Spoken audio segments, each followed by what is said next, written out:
in a podcast. We're so glad you're here. We're your hosts, Natasha and Lindsay.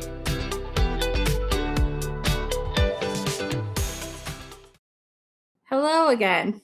Hey, how's it going? Good. How are you? Good. I love we're recording every week now, and we have like Sunday hangout time. I know, it's great.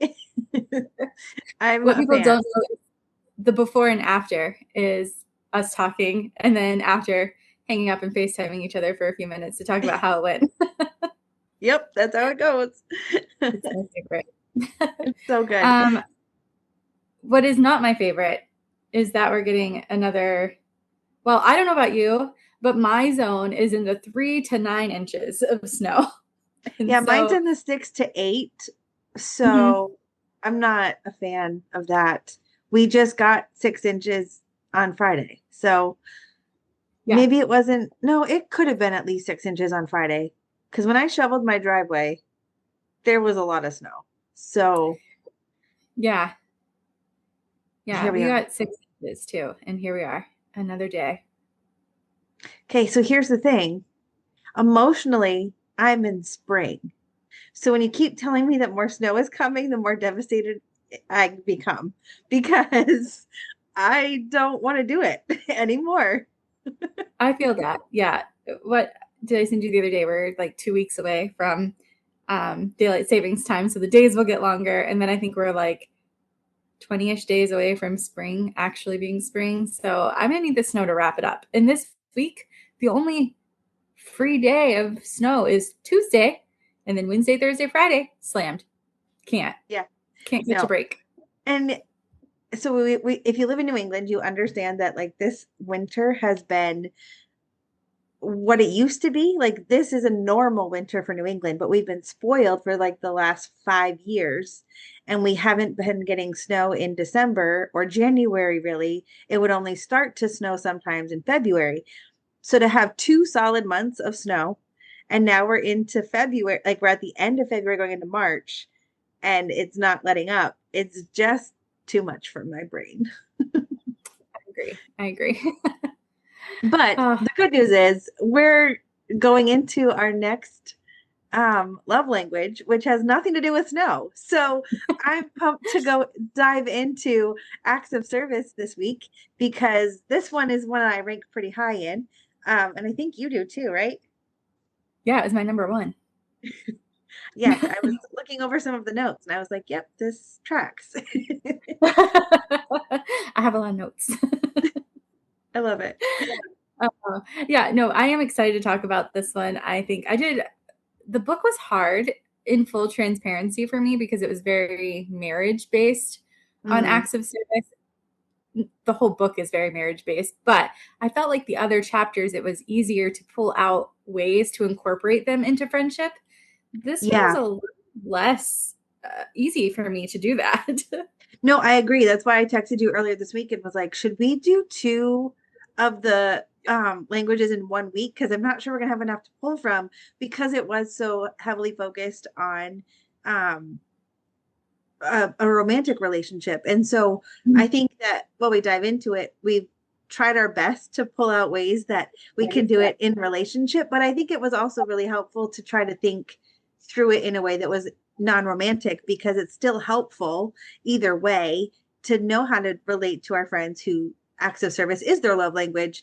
And so while it's difficult, I think it was a really good exercise for us to figure out how to show up for our friends when acts of service is the love language. Absolutely. And one thing that I took away from it, like with a spouse or a partner, someone that you're spending a lot of time with, it's easier, I think, to show this love language too, because you start picking up like the tone in their voice, the inflections in their voice, or you visibly see that your spouse had, if you're, obviously if you're married or living together, I hope, but if you are, I don't know, my brain like lapsed for a minute. But you see them, right? Like you see if they have a chaotic morning getting the kids ready for school, or that the car didn't start in the morning and now they're feeling rushed and they can't stop for their coffee. And you know that coffee is going to save their coworkers one heck of a day with a grumpy person, right? Yeah. But like Yep. you can jump into action a lot easier, right? Like you can offer to take the kids to school. That evening you can say, hey, I'm going to pick up dinner instead of you cooking, or you pick up the load of dishes, or those things. So I think it's a little easier maybe. Um, and I think in romantic relationships, acts of service almost feels expected in some ways. Like as a partnership, as you grow, like you kind of want to balance the load for each other Yeah, in that's those true. ways. Yep. But in friendship, it's almost like it's a chosen thing, and it's a way to show your loyalty to that person too, or how much you care about them. Yeah.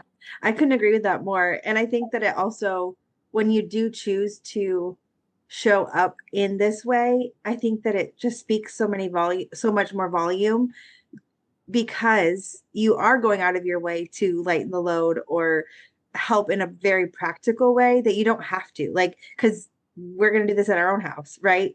And so to Mhm. show up for somebody else like that, I think it really does show like I'm here for you, and understanding like where they're coming from and seeing like, oh, you're struggling or you're having a hard week or today has just been a ridiculous array of things that played out. And so if you stop by the house and pick up a few things and drop them off, like that's huge. And like you said, with the loyalty piece of it, I think it shows like I'm really invested in this relationship. I understand what you're walking through. So, I'm going to help with that. And it really does mean a lot.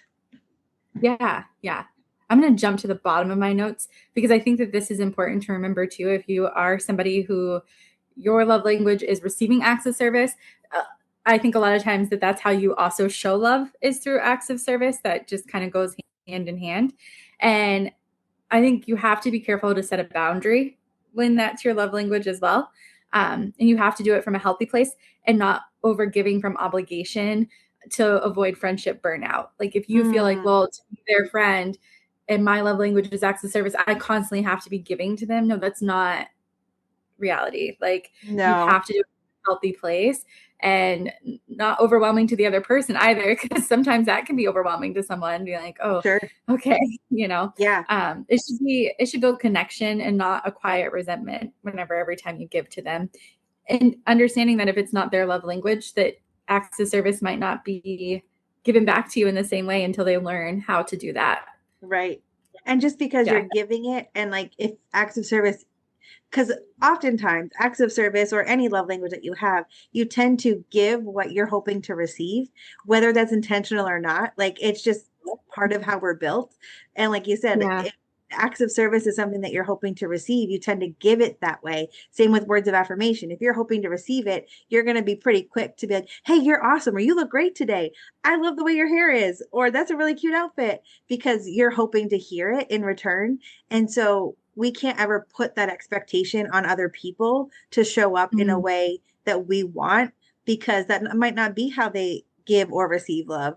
And so it might be more of a challenge, and being gracious in that and understanding like we all give and receive love in different ways doesn't mean that they're not trying to show up for us, but we can't expect people to automatically understand that acts of service is how I receive love, right?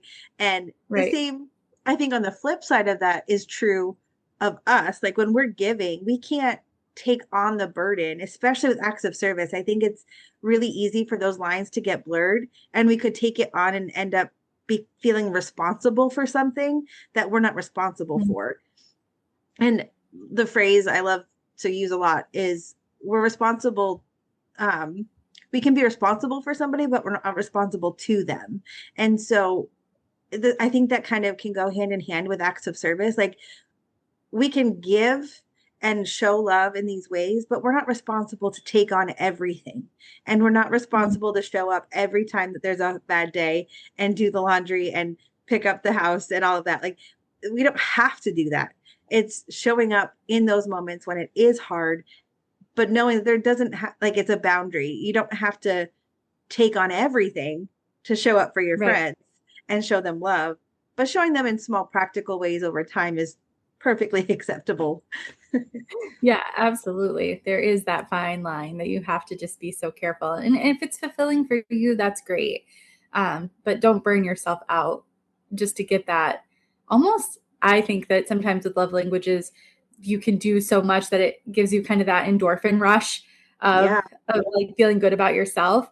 But like make sure that there's other things that are fulfilling you other than giving to other people or always pouring yourself out to other people. Like find ways internally for yourself to like give you that same endorphin rush. sure. Yeah, yeah. And we shouldn't like, and it's not that we're saying you should never do anything for anybody, but if Right. it's becoming it's becoming a stressor in your life, like, oh, I have to go take care of this because this is going on in their life, then maybe just evaluate, right? Am I doing this because it's helpful for them and I have time to do it and I don't mind? Or am I adding something else to my plate out of obligation? Like we were saying, like, let's not do it out of obligation, but out of the overflow of what we've experienced, share the love Yeah. that we have. Yeah, absolutely. One thing I've learned too over time is that be okay with not feeling like it was appreciated because sometimes people when they're stressed out and you're helping them with something, I think that like I know for me when I'm stressed out sometimes even saying thank you feels too much, but Mm, like the gesture is still noted and appreciated. I try really hard to say thank you, but I have been in situations where I felt so overwhelmed that even just that text back of a thank you felt like it was overwhelmingly too much. And so just making sure that like you're not being self-critical of like, well, they didn't even appreciate what I did, or maybe they didn't get it, or maybe they didn't want me to do that. Like those kind mm. of thoughts come into our head with that, and just communicate with them. Don't put the expectation on them if they're going through a hard time that they're going to instantly respond to your acts of service. Yeah. So feel like we kind of jumped in full steam ahead.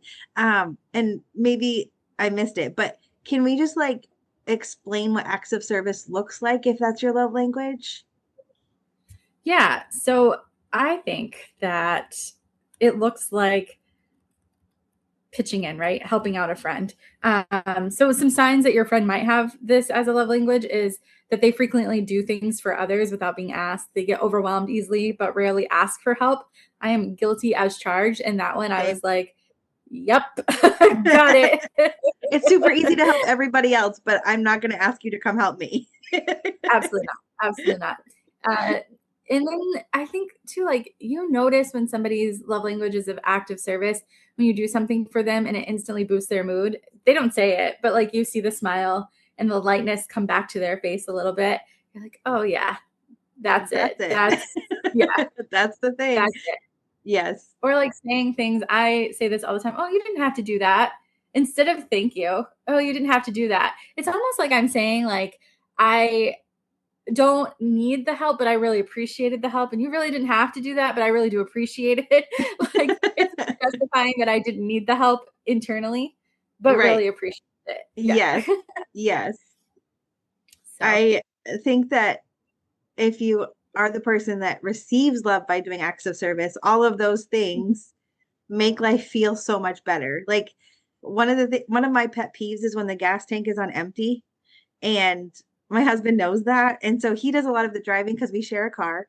But if I get in the car and the gas tank has been filled, and I didn't have to remind him, I'm like, oh, he noticed. And I'll just go about my business, right? And so those are little things that don't seem to make a big difference, but because acts of service is my love language and I didn't have to remind him to fill the gas tank, right? And it's already done. I'm like, oh wow, he noticed. And then it's a little thing. I probably didn't even text him and say thank you because I had to go run errands or bring the kids somewhere, whatever. And so I think sometimes like you said, the thank you can sometimes get overlooked because we're so focused on what we have to do next that when that thing is yeah. accomplished for us, we're like, great, now I can keep going because I've got so many other things to do. But just know if your friend's love language is acts of service, deep in their heart, it really did a lot. Yes. Yeah. And you don't know if you're doing it without being able to see them and see it lighten the mood. You don't know what it did for the people around them too, right? Like their coworkers through the day, or maybe they spread that when they went into the store. Like little things like that could certainly cause a domino effect. Oh, 100%. And a lot of times it's a lot easier for them to then in turn show kindness to somebody else or have the capacity to listen to a hard conversation or show up for somebody else because that little thing lightened the load enough that they had room to breathe and be able to show up for other people in their life too. Yeah, absolutely. So, what are some ways that we can lighten the load for somebody whose love language is act of service? That's a great question. I think it's going to be different for everyone, right? Because based on the season of Mhm. life that you're in or your schedule or things like that, but definitely the practical things. So, you know, helping with the laundry or doing the dishes. Now, I say that, but I also feel weird when I have friends come over and they want to do my dishes. I don't know why. Um, Same. so, like, again, you have to figure out what it is for that person. But if you showed up to my house and said, "Hey, I grabbed pizza and Yeah. we're going to eat and just hang out," I think, oh, that sounds great, right? And um or maybe we talked about this I think in an earlier episode, but sending a text with a DoorDash gift card so that you don't have to think about dinner. Those are the ways that cuz those are the ways that help me cuz planning dinner is just so draining sometimes. Like I know that it's something we do every single day, but when you're planning that out for your family or even for yourself, it's just annoying sometimes. Like you don't want to have to think about it. Like if it could just be made sitting in the fridge ready to go, that would be amazing. Um, so those are the ways that we can show up. And I we can't always fill each other's gas tanks with gas, right? But showing up with coffee is always an okay thing to do, or tacos, right? Like um Always tacos, please. or maybe you heard a friend talk about a book that they really wanted and are eyeing, and you picked it up for them and dropped it off, or something like that, right? Like it's really simple. But I guess that might go along with gifts too, because gifts and acts of service can kind of be blurred, I think. Um, Yes. but I think Hmm. it's practically showing up. Like maybe they have an appointment and you offer to watch the kids so that they don't have to figure out a sitter.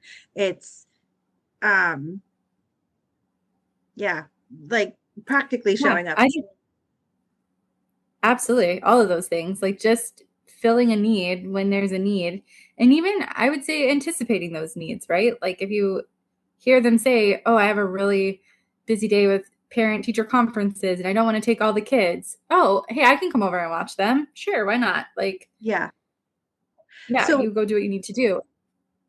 I was just thinking too, like on my end, like I have two kids and I'm married, and so showing up practically, there's a lot of different ways for that. But I'd love to hear your perspective as a single working person.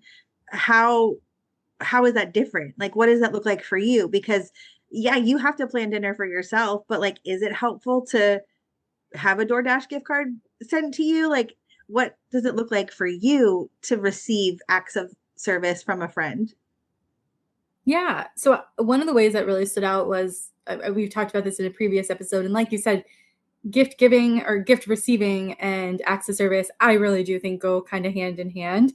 But like the time that you sent me the all inclusive stomach flu care package, right? Like Gatorades and soups and stuff like Yeah. that. Like those things like mean a lot because I do live by myself, and a lot of times, like people typically live 45 minutes away from me. I do have friends that are neighbors, but they're living their life and busy, and um, the wife works 12-hour days, so our schedules just never really align, right? So Yeah. that makes it a little trickier on that front of it. And I also don't like to burden people, and I don't like to ask. So they probably didn't even know I had the stomach flu that time, to be quite honest with you. Um, We'll so work on that, but it's fine. yeah, yeah, it's fine.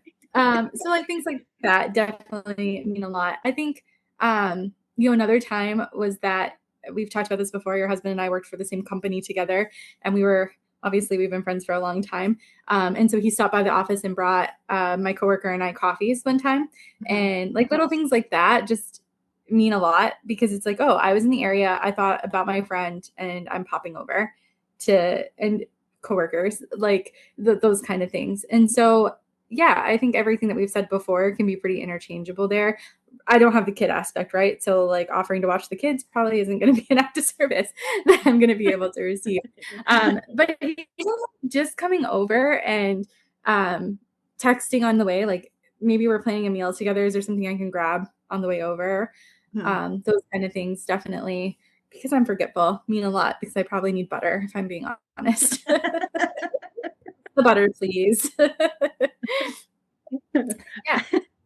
I just thought of like the difference in our, that's like a huge difference for us because I always have butter in my freezer. Like I just buy it in bulk and leave it in my freezer. So we just always have butter. And Fun I fact, don't know. I just learned that you could freeze butter because for the longest time I thought that you couldn't because it was dairy, it was butter. I don't know. I literally convinced myself that you could not freeze butter. And Well, you cheese. can. Didn't know that you could freeze cheese either. Someone just told me that, blew my mind. That they Oh, freeze their cheese. Yeah, see? I've never done cheese, but I've definitely done butter. Yeah. We were talking about this because we shop at Sam's Club and it's just a husband and wife combo, no kids. Their kids are in college. And so they were like, yeah, I still buy cheese from Sam's Club and I freeze it. Like, what? And butter. Yeah, blew my mind. So Well, anyway, there we go. side note. So I will be the butter that I will bring the butter. Thanks. Thanks. You can be the butter to my toast. Yes, always. One of my favorite takeaways, I did get this one from the book. It just said acts of service really do say you don't have to do this alone. Mm, And I think that sometimes that it doesn't have to be big and elaborate. And I think we could say this about every love language we probably did on receiving gifts and gift giving. It doesn't have to be elaborate.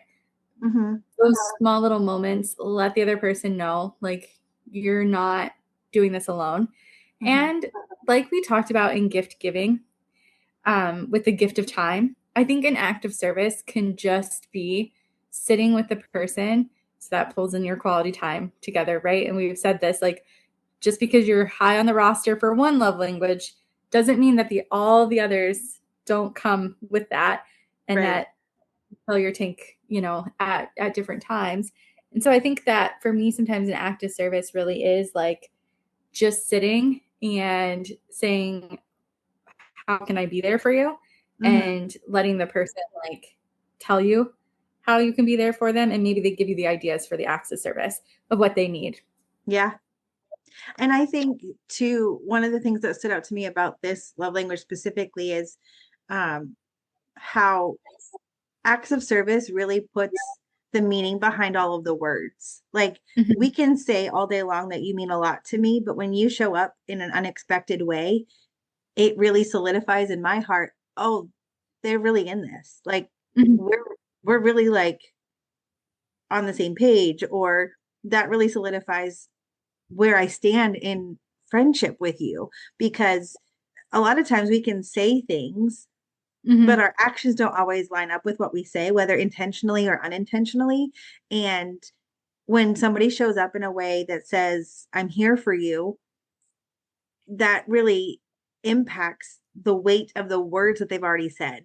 And so I Yeah. think that that is a big deal for me. Like you can say all day long, like, I'm going to be your friend or I love you so much. But when you show up with that meal, like that, I love you so much means so much more because you heard Mhm. that I was struggling and you met a need that I had. Yeah. Yeah.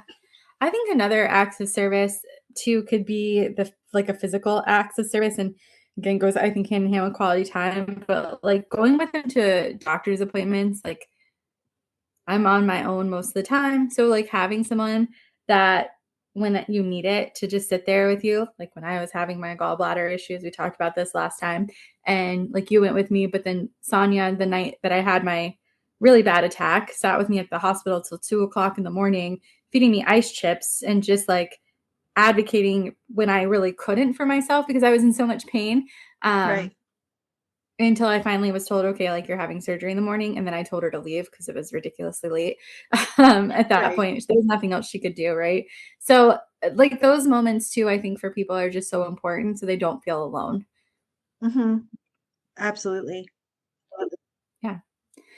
And then I think another way is celebrating them through acts of service. Set up a cute surprise birthday party, or even if you just know that they're going through a hard time, and they just maybe because you know the type of person that they are, that they need that distraction to just Hmm. play and breathe for a minute. Yeah. Set a friends day out, grab some of their closest friends and go get coffee together and just give them a moment that they're not thinking about the hard. Maybe you don't even talk about it as a friend group unless they organically bring it up, but the conversation just flows into other things and you give them a day outside of their head. So I think sometimes Hmm. we can get so wrapped up in ourselves that Yeah, it's nice to have that moment with a group of people that we don't have to think about the negative going on in our world. Um, absolutely. yeah. So, and then my favorite that I saw on the interwebs was create a shared calendar for a trip. And I love a good shared note when I am planning a trip. I Yes. want to know what restaurants are around us. I want to know all the details. So I will happily always create that shared calendar. Yeah, I love all of those things. And I think, it's just learning. It's learning over time. And the longer that you have people in your life that you're consistently building relationship with, the easier it is to identify those triggers and those things when they need help, even if you're like us and don't like to say it out loud. Um, Having people in your life that can recognize they need it, whether they're saying it out loud or not, Yeah. and showing up in that way. And so, it's just a matter of learning and again, like spending time with people so that over the course of time, it becomes natural. And I saw something on the internet earlier this today actually, and it was like, can we bring back the um unplanned hangouts where you just show up in your sweats and eat dinner and play games? And I was like, did that go out of style? Like, because that's all I've ever known, right? Like, that's 90% of our relationship. And so, Yeah. if it went out of style, I didn't notice, but do that. Like, those are the ways that you can show up and build that relationship. So when it comes to knowing love languages, you're learning it organically and it happens naturally over time. And you can fill each other's tank. I love that. So this week, think about acts of service, watch their friends and how they treat you. And I bet you'll learn their love languages. And really, if it's acts of service, you'll pick up on that. Until next time, we'll see you next week. That's a wrap on this episode of Two Main Friends in a Podcast. Follow us on Facebook or Instagram. You can also send us an email at twomainfriends@gmail.com. And as always, leave us a review wherever you're listening.